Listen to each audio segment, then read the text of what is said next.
So, I have been accused of writing very sleep inducing policy papers or suggestions. And given that we have not yet established how we want our bedtime story segment to go, I have decided that starting today, or rather just starting now until the community changes its mind, I will use one of the preceding week's policy papers as the bedtime story. And tonight we start with a good one. Good. Tonight we start with the paper that I wrote yesterday about Japan needing to grow into its demographic decline by unlocking certain subsegments of the population that are currently underutilized. That's right, perfect for sleeping. I hope this will induce a well-rested evening to anyone who actually listens to these with the intention of using them as bedtime stories. Anyway, to start. Loneliness has been a recurring theme in Japanese culture throughout history. One reason for this emphasis on loneliness may be the cultural value placed on group harmony, which can lead to social isolation for those who deviate from social norms. Additionally, Japan's geography as an island nation may have contributed to a sense of isolation and separateness from the rest of the world.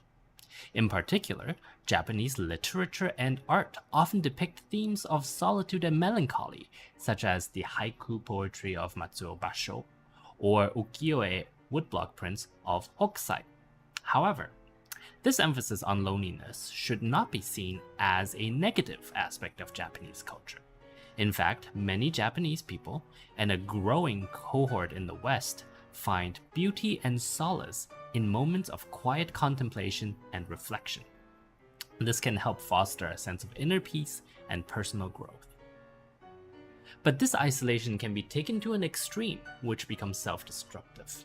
In Japan, there exists a group of people who have put themselves into voluntary seclusion, the so-called hikikomori, because they do not have, or have lost, the ability to interact with society as a whole. Aside from female labor participation, this is the largest low productive population remaining in the country. For Japan to grow into its demographic decline, Japanese society needs to embrace those that were left behind. Prolonged loneliness can have a negative effect on mental health, developing a mutually reinforcing.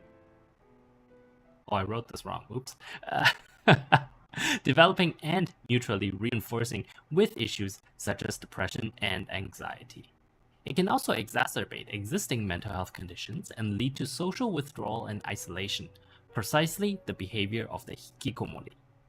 Chronic loneliness can even have physical health implications, such as an increased risk of cardiovascular disease and a weakened immune system. Interestingly, this is stuff that we have seen become more prominent during the COVID-19 pandemic. Now, it is important to note that while loneliness is a normal human experience, these secluded people are, for the most part, unable to improve their situation. Especially with the ongoing cultural stigma, it is almost impossible for some of these unfortunate people to seek social support and engage in activities that promote positive mental health. This is especially recognized in certain segments of otaku culture. Otaku are individuals who are passionate about things.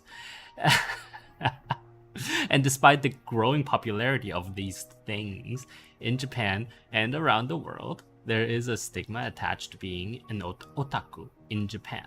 This can make it difficult for these people to find acceptance and support from mainstream society.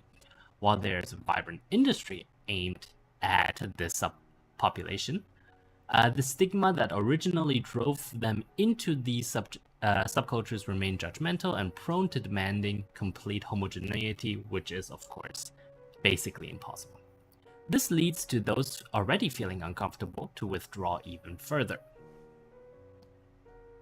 Interestingly, historical and cultural habits in Japan then furthers the issues at hand and prevent those who suffer from seeking help.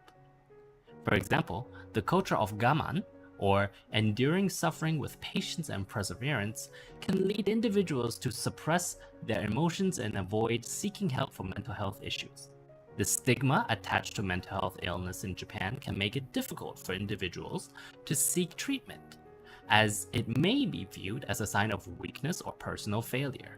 Additionally, the importance placed on group harmony can lead individuals to prioritize the needs of the group over their own well-being, leading to the idea of not wanting to bother society with a personal problem. While Japan has started to address these issues in recent years with increased awareness and support, the centuries-old stigma remains within society and within the affected population. And even though online communities can provide a sense of belonging for those who feel ostracized or lonely, it has been shown to not be the same as physical interactions within society. There is also a risk of self-radicalization, which can lead to feelings of resentment and hostility towards society as a whole. Online communities that focus on shared grievances, such as perceived injustices or discrimination, can foster a sense of victimhood and encourage extreme viewpoints. This can lead to the formation of an echo chamber where members reinforce each other's belief and may become resistant to alternative perspectives. In some cases, these communities can become breeding grounds for extremist ideology and even violent behavior. An unfortunate spate of violent assaults in Japan over the past 2 decades reinforces the point that those in seclusion are not simply cut off from society, but can also pose a threat to its well-being and cohesion. As Japan faces a period of demographic decline, it becomes increasingly important for the government and society as a whole to reintegrate ostracized segments of the population. By doing so, Japan can tap into the potential of its diverse population and foster innovation and creativity. In addition, initiatives aimed at promoting social cohesion and reducing stigma can help build a more inclusive society where everyone can feel valued and supported. This may involve investing in education and training programs to help individuals develop the skills they need to succeed, as well as promoting cross-cultural understanding and empathy. To specifically address the issues of the hikikomori, those who have gone into seclusion, the Japanese government should consider reaching out to affected individuals and offering incentives for both care and work. By offering these incentives, the government will help reintegrate affected individuals back into society and provide them with the support they need to lead fulfilling lives, simultaneously raising per capita productivity at a time when an aging society is in desperate need for labor on all fronts. This support may involve providing financial assistance, access to mental health services, job training, and placement programs. Additionally, the government should focus on reducing the stigma surrounding those who have gone into seclusion and mental health issues in general to encourage affected individuals to seek help and support. Now, the lack of available mental health resources has been a major barrier for many Japanese individuals seeking treatment, and by expanding mental health facilities and resources, the government can help ensure that all individuals have access to the care they need. These safe spaces should include community centers, support groups, and other social programs designed specifically for social integration. In addition, expanding mental health facilities and creating safe spaces for everyone to practice socializing is an important step to a cultural renaissance. Ultimately, as Japan moves further into its demographic decline, it becomes ever more important for all parts of society to work together. By taking a compassionate and proactive approach to social isolation and mental health issues, the government can build a more prosperous, resilient, and inclusive society for all of its citizens. I hope this has helped you with your sleep tonight. Thank you very much for listening, and see you again soon.